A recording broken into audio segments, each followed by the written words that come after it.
दोस्तों, इंजीनियर मोहम्मद अली मिर्जा को under section 3 MPO के तहत गिरफ्तार कर लिया गया है। उसने अपने वीडियो में यह बयान जारी किया है कि नौज बिल्ला जो क्रिश्चियन कम्युनिटी है वो ये कहती है कि हमारे नबी पाक सल्लल्लाहु अलैहि वसल्लम डैश एंड डैश, यानी उसने डेरोगेटरी रिमार्क्स पास किए हैं। अब ये बर्डन ऑफ प्रूफ जो है इंजीनियर मोहम्मद अली मिर्जा के ऊपर है कि वो ये साबित करे क्रिश्चियन कम्युनिटी की किताबों से कि वो वाकई उनका ये अकीदा है। अगर वो ये साबित ना कर पाया तो इसके ऊपर मजीद 295C की कार्रवाई होनी चाहिए। इसके मुताबिक उसके ऊपर मजीद एक FIR दर्ज होनी चाहिए। अब चूंकि अभी तक की जो इतलाआत है उसके मुताबिक इंजीनियर मोहम्मद अली मिर्जा को अंडर सेक्शन 3 एमपीओ के तहत गिरफ्तार करके जेल भेजा गया है डिटेंशन ऑर्डर के जरिए। हम चूंकि कानूनदान है, कानूनी पहलुओं को डिस्कस करेंगे। ये 3 एमपीओ क्या होता है? ये maintenance of public order ordinance होता है।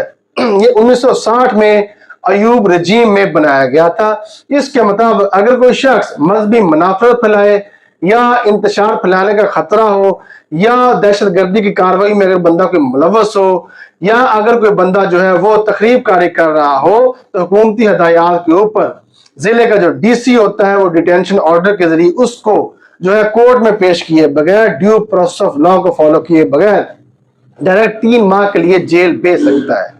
लेकिन अगर उसकी डिटेंशन ऑर्डर को मजीद एक्सटेंड करना हो तो फिर जो हुकूमत जो होती है वो सूबे के चीफ जस्टिस को लेटर लिखती है, सॉलिड ग्राउंड बताती है। उसके बाद जो चीफ जस्टिस होता है वो 3 जजेस के ऊपर मुश्तमिल कमेटी बनाता है।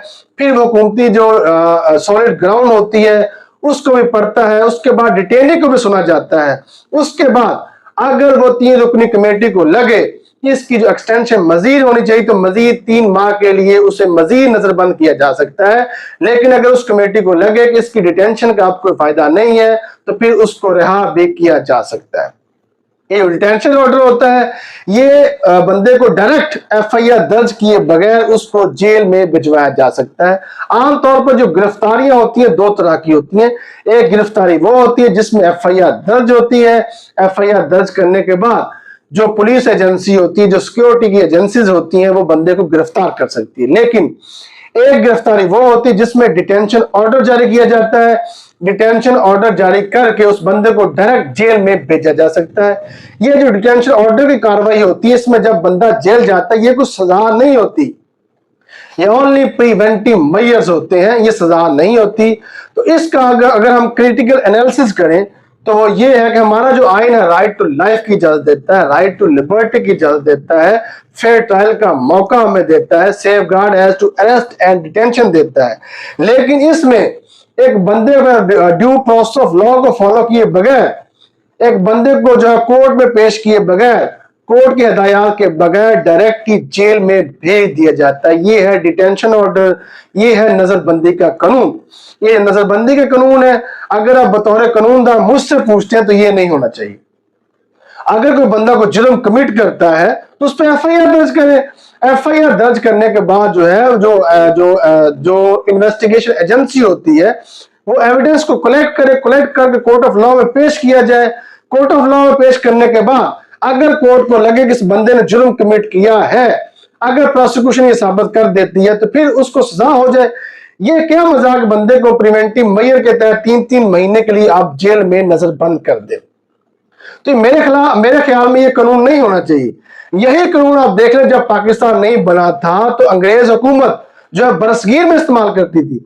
जहां भी कोई जो है आजादी की तहरीक चल रही होती थी या कोई आजादी के हवाले से कोई जलसा हो रहा था, वहां पर जो अंग्रेज गवर्नमेंट थी वो 144 की दफा का नफाज कर देती थी या इस तरह के काले कवानीन बना देती थी जो कि नहीं होना चाहिए। और सेम यही कानून अब भी हमारे मुल्क में मौजूद है। अयूब रजीम का ये कानून है, चलता चलता अब 2025 है, 2025 में भी ये कानून चल रहा है, ये कानून अब भी मौजूद है। तो मिर्जा इंजीनियर मोहम्मद अली मिर्जा ने अगर ये डेरोगेटरी रिमार्क्स पास किए हैं, अगर उसने ये कहा क्रिश्चियन कम्युनिटी जो है नौज बिल्ला हमारे नबी पाक सल्लल्लाहु अलैहि वसल्लम को ये कहती है, डेरोगेटरी रिमार्क्स अगर पास किए हैं तो बर्डन ऑफ प्रूफ, मैं दोबारा कह रहा हूं, इंजीनियर मोहम्मद अली मिर्जा के ऊपर है कि वो साबित करे, उनकी किताबों से साबित करे, उनके जो है अकायद से साबित करे। अगर वो ये ना कर सका साबित तो उसके ऊपर 295C की FIR दर्ज होनी चाहिए। Thank you.